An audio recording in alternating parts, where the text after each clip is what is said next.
epistle for the 17th Sunday, taken from St. Paul's letter to Ephesians chapter 4. Brethren, I, a prisoner of the Lord, beseech you that you will walk worthy of the vocation in which you are called, with all humility and mildness, with patience, supporting one another in charity, careful to keep unity of the Spirit in the bond of peace. One body and one Spirit, as you are called, and one hope of your calling. One Lord, one faith, one baptism. One God and Father of all, who is above all and through all, and in us all, who is blessed forever and ever. Amen. And then the Gospel, taking that according to St. Matthew chapter 22. At that time, the Pharisees came to Jesus, and one of them, a doctor of the law, asked him, tempting him, Master, which is the great commandment of the law? Jesus said to him, Thou shalt love the Lord thy God with thy whole heart, and with thy whole soul, and with thy whole mind. This is the greatest and the first commandment. And the second is like unto it, Thou shalt love thy neighbor as thyself. On these two commandments dependeth the whole of the law and the prophets.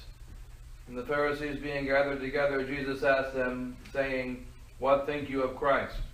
Whose son is he? They say to him, David's. He said to them, How then does David in spirit call him Lord? Saying, The Lord said to my Lord, Sit on my right hand, until I make thine enemies thy footstool. If David then called him Lord, how is he his son?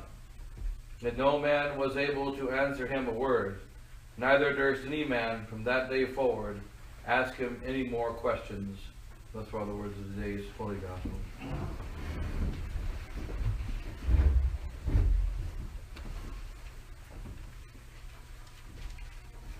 The Father, and Son, and the Holy Ghost, amen. There's a few considerations. We're in the, of course, the great battle of the faith, and every year we are seeing the prophecy fulfilled that when the shepherd is smitten, the sheep will scatter. And the shepherd was smitten in a very visible way in Vatican II. And notice it says the shepherd was smitten, not the shepherd was killed, but the shepherd was wounded, the shepherd was smitten. And when the shepherd is smitten, the sheep will scatter. And the shepherd of the church, the Holy Father, became very weak and became actually a facilitator of various heresies and lies, particularly the heresy of modernism. And in the realm of good, unable to be strong, and in the realm of weakness, following the heretics of the modern world. And as the shepherd turned against God, the shepherd being smitten, the sheep scatter. Now the longer the time that it goes on, the more the sheep scatter. So the sheep scattered a little bit, and the sheep scattered a little more, and the sheep scattered a little more, and the sheep will continue to scatter. So we find ourselves 50 years after Vatican II, and the sheep continue to scatter. And now we're seeing a new level of the scattering. I mentioned a few times that now it's becoming exceedingly visible in the last couple of weeks, in the very latest developments, the next level of the scattering of the sheep.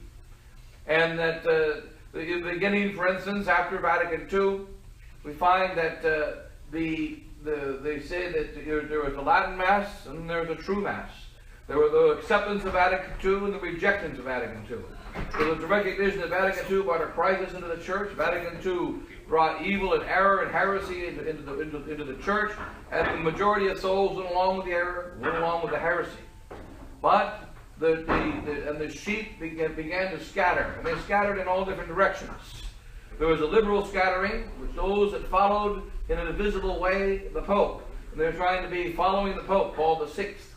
And then there was a traditional scattering, those that say we're going to stand for the Catholic tradition, and the smaller number of those of the tradition, the larger number of those that follow the sin. And of course, there will always be the case, as we see in the Old Testament and throughout sacred history, that whenever the leader, whenever the king, whenever the pope, whenever the bishop turns against God, whenever the head of the Jewish people turned against God in the Old Testament, the vast majority of the Jews also turned against God. But they went and worshipped many gods. They went and scattered in many directions. Now as the time progresses, we have a more and more scattering. So it used to be that, but remember, the scattering is caused because of the smittenness of the sheep. of the shepherd. The scattering is caused because many sheep are wandering away from the field. But not all sheep wander away. Some will stay in the field. And what happens is, if you look at it, if you were walking through a very vast field, and the actual correct field is a few acres in the middle of this massive field, and you see all these sheep all over the place, you will not know easily where the original field is, where the proper property is. But you'll see sheep over here in the north, sheep in the south, sheep in the east, sheep in the west. And at first you can guess where it probably is because the sheep are within a certain small area. But as time progresses, the sheep go further and further away in all directions. But some sheep stay in the middle of the field. Some sheep stay in the right place. But as time progresses, the number of the sheep that stay there become less. They become less. The fathers of the church speak about this. Before the coming of the Antichrist, the quantity of the just will decrease and decrease and decrease. When the sheep are scattering, more are scattering, but not all scatter. And so as time progresses, there's a more scattering, more scattering, more scattering. And what is the cause of the scattering? The cause of the scattering is the shepherd stepping away from the faith. The shepherd stepping away from his duty. And the scattering always consists in walking away, in traveling away. So some of the sheep travel away from the Latin Mass, the vast majority of them. They traveled away from the Latin Mass. They traveled away from the traditional Mass. They traveled away from the traditional doctrine in the realm of liberalism. And then others scattered away in a different direction. Going to say, for instance, that there is no pope, or to say there's no priest, no pope, that we just simply have to be on our own. And the scattering went in all directions. Now we're seeing a new level of scattering right now. So that there are many pockets of sheep. But there's still only one fold and one shepherd. And that one fold is still in the middle of the field. The one shepherd is still our Lord Jesus Christ, and under him, insofar as his acting as a follower of Christ, the Holy Father. But then the sheep are scattering. So in 1988, what happened? It used to be before 88, if you saw Latin Mass, and you saw a priest say the Latin Mass, you knew that he was against Vatican II. You knew that he didn't accept the new Mass. Because you either had the Latin Mass or you had the new Mass. And whoever said the Latin Mass was against the new Mass, and those were your options. In the Latin Mass, there developed in the 70s a split. And you had the option of the City de Cantist on one side, who had the Latin Mass and hated the Vatican II, and said, well, I also reject the Pope, and I reject that these people are even members of the Catholic Church. Then you had the ones that says, no, he truly is the Holy Father, he's just smitten, he has been wounded, but he's still the Holy Father. And the traditional movement of the majority of the traditionalists. But you had three options. So you had, and then of course the Novus Ordo, then you had the liberal Novus Ordo, who were going in the direction of women, priesthood, and so on. Then you had the conservative Novus Ordo. So four options. Now then 88 comes along. So when 88 comes along, the split goes further. Now we have traditional masses in which you have the Latin Mass, but with the approval of the new Mass. And you have the Latin Mass, but with the approval of Vatican II. And then, so this was the indult communities that were started. In the beginning, they were very small. And in the beginning, there was a great animosity and fight between the fraternity of St. Peter, which was founded right then in 88, and the indult communities, and the traditional communities. Says, no, we still put the Latin Mass because of the faith.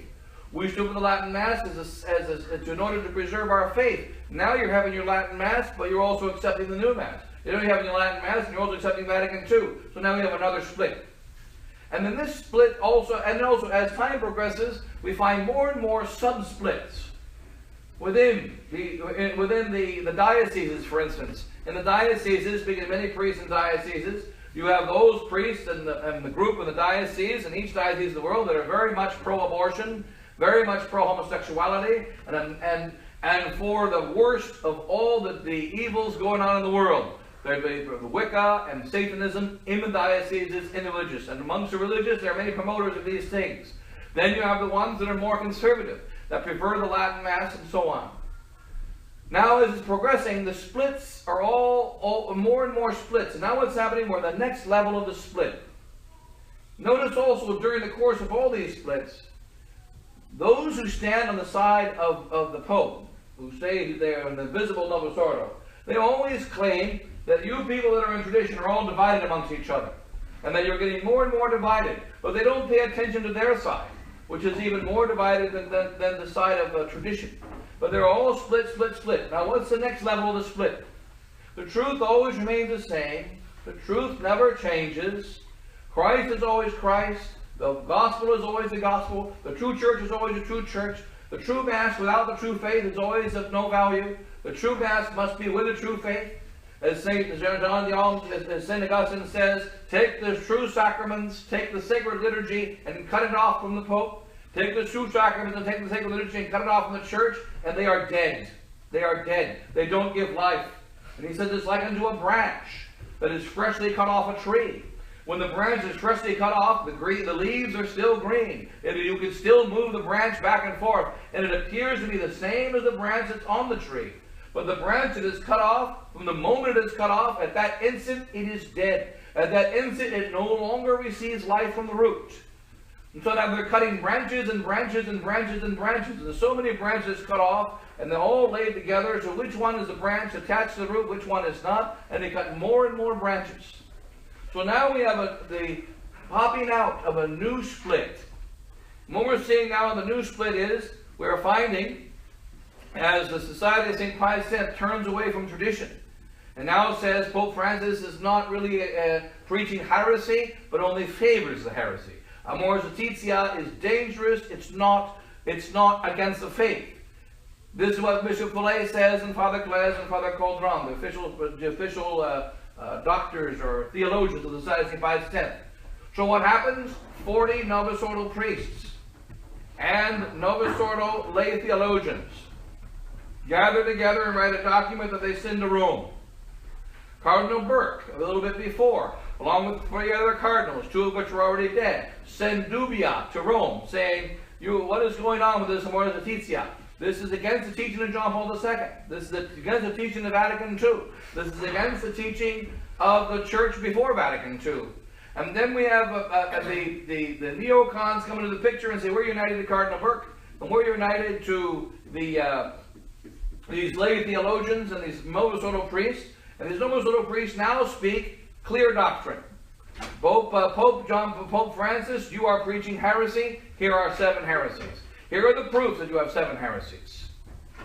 So they are preaching clear doctrine, but their doctrine is based on both the old church and the new church. So you have another level of a split, a new conservative movement within the church. And then we have priests. Now I've reported multiple priests, or at least a few priests, who are now saying the new Mass, Novus Ordo priests, saying the new Mass, and they are not mentioning the name of Pope Francis in the canon, so that we are finding Sedevacantis priests saying the new Mass. So now there's a new branch of Sedevacantism, so that you have Sedevacantis priests celebrating the new Mass, Sedevacantis priests celebrating the old Mass. Then, of course, you have the priests that believe the seat is not vacant, but you actually have Pope Benedict, who is still the Pope, and not Pope Francis. So a Benedict group is developing, Sedevacantis group is developing, a pro-Pope Francis group that is extremely liberal developing, and a pro-Pope Francis group that is anti-liberal developing. And as the split gets more and more and more, souls will become more and more confused, and we see the necessity of what our Lord says, that if these days are not shortened, all flesh shall be lost. Now what's happening is that the confusion is getting so great to deceive, if possible, even the elect. If you step back from all the branches of sheep, step back from all the different options, which one is steady? Which one is unchanging? Which one is unbending? Which one goes back in a straight line all the way back to Christ and also through the Old Testament? Because remember, the Old Testament is a type of the New. There's nothing in the New Testament that shall not be found in the Old. So what are the parts that are new? What are the parts that are old? Which line stands straight through? And the line that stands straight through is the line of Artisanal Fed. That is the line that goes straight through. Back to the Vatican II, standing for the truth, back to the Christ, standing for the truth, and matching the Old Testament, standing for the truth. So that the possibility of mixing all things. Our St. Paul says, if something different is given, if you receive something different, let it be anathema. He who teaches you a different gospel, let it be anathema. So we have a different gospel. The example of the new group of the 40 priests. How is their gospel different? The gospel says the Mors Laetitia is wrong, which is good. It's correct to say that it's wrong. But then it gives incorrect reasons for it being wrong. So that now the truth is mixed with error. Whenever we have the truth, it must be unmixed with error. And yet we have here the truth mixed with error. And so there's a mixing the truth and mixing the error, another variety. What do we have to do in this time? It is becoming more and more necessary to pray to the Blessed Virgin Mary that she quickly bring her healed, and that she quickly crush the enemies of God. And we must pray that she bring an end to this crisis by her victory soon, because more and more souls are being deceived. God always gives the grace to know the truth. And we are finding also wicked souls playing with words in order to deceive the sheep, so that we're finding, well, the Novus Ordo priest is speaking clearly. The traditional priest is speaking confusedly. If I want to accept the truth, then I've got to go to the Novus Ordo, but that's wrong. If I want to stay with tradition, well, then I've got to accept unclarity and confusion. Well, that's wrong. So what's right?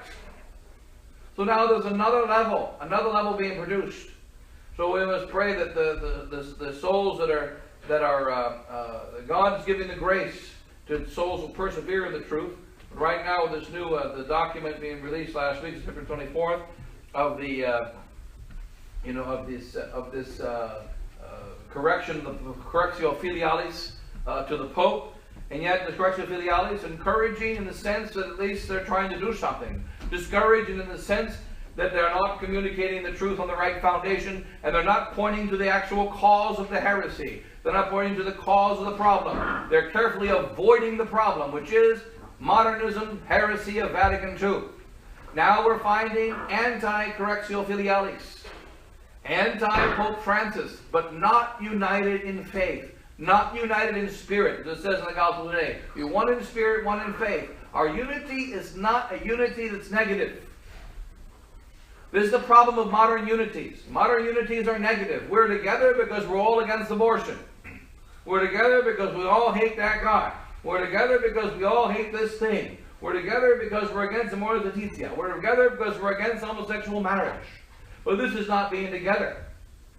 That is not being together. To be together, we must be united in body, united in spirit, united in faith. One Lord, one faith, one baptism. One God and one Father of all. We must be united in faith. Is there a unity of faith? Now it's true that these Novus Ordo priests are speaking against against Mors Laetitia. That's good. It's good that they're against it. But unfortunately, they're against it for both good and bad reasons. We must be against it for the correct reasons, and also we must recognize what's the problem of Mors Laetitia. Mors Laetitia is not the problem. Mors Laetitia is an effect of the problem.